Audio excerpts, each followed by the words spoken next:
Good morning, afternoon and or evening, ladies and gentlemen. My name is David Game, and I'm here with the uncovered Final Fantasy XV recap for My Games Lounge. Now, if you're not familiar, I did this at the PlayStation Tokyo Game Show event and with the Paris Games Week conference, and basically I just take the finer points of important conferences, at least important to me, and I distill them down to their very essence. So, on with the show.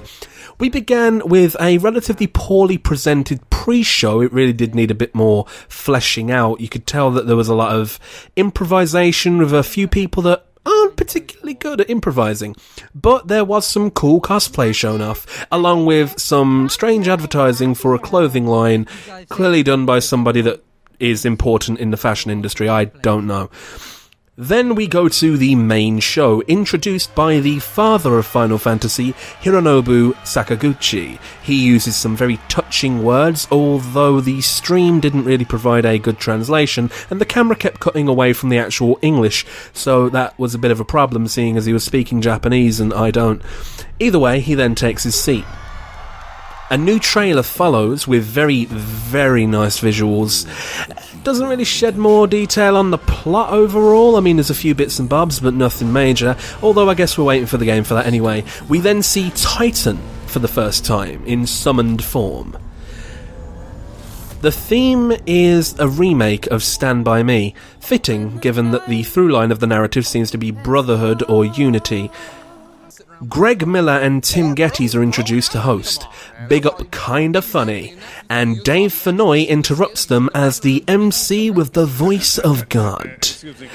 Now, I love Greg, but those jeans are giving him a serious front hug. You need to... I don't know, Greg, you need to sort that out.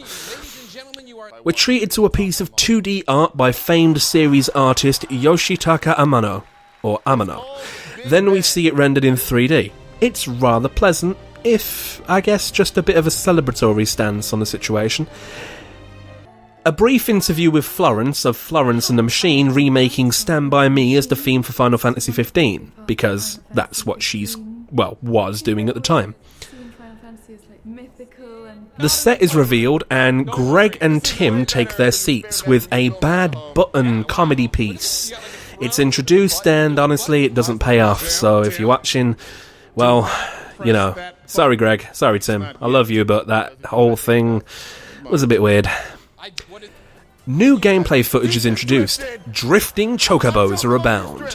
One can only hope that Vin Diesel is waiting at the end of those races. Now, do we race for pink slips in his universe? Yellow slips?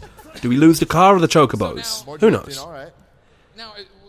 We then get the World of Wonder environment footage trailer, showcasing the incredible world of Final Fantasy XV with an suitably epic backing track. That's right, it is suitably epic. We're given a brief look at the four main characters before they suddenly transform into anime drawings, or artwork, or whatever you prefer.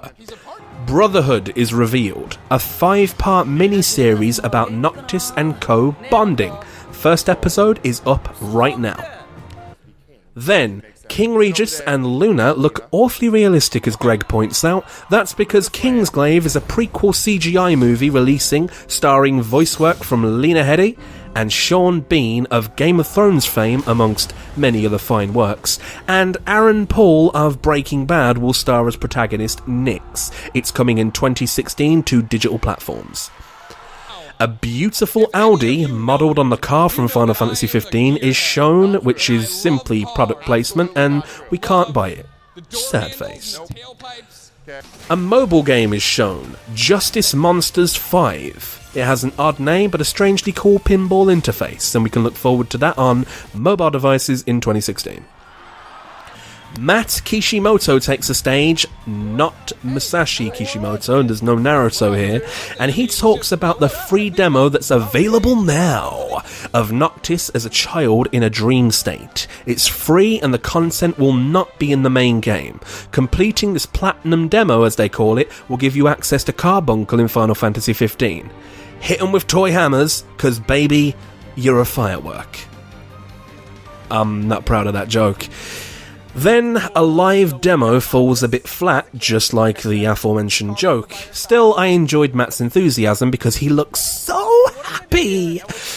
Okay, then, Special editions were revealed with the voice of God Dave Fennoy. And boy am I gonna get into that at the end of this. But, for now, the deluxe edition features the fancy Yoshitaka Amano artwork from earlier on a steelbook, with a physical disc of Kingsglaive, that's right, physical, despite the fact that the rest of it's going digital, and, of course, the game.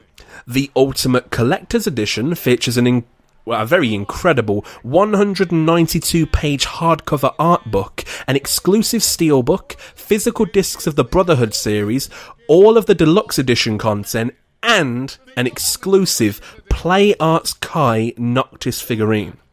Bonus content includes the Royal Raiment outfit, the Masamune weapon, Platinum Leviathan car colour, a travel pack, a camera kit, angler set, and gourmand set. Director Hajime Tabata emerges and, after an awkward exchange with Greg and Tim, sorry guys, pushes his imaginary air button to reveal the release date of Final Fantasy XV, which, as Greg geniusly did joke about earlier on the show, GameSpot pressed early. It's the 30th of September 2016. So, we now have a date, after a decade. Bloody hell. We are left with a final trailer mashup, and that's pretty much all she wrote. Thanks for joining me. I've been David Game. Find me at SpitfireDG on Twitter, and keep up with our content at mygameslounge.com. Bizzle. See, there was a lot that didn't leak. It's all good.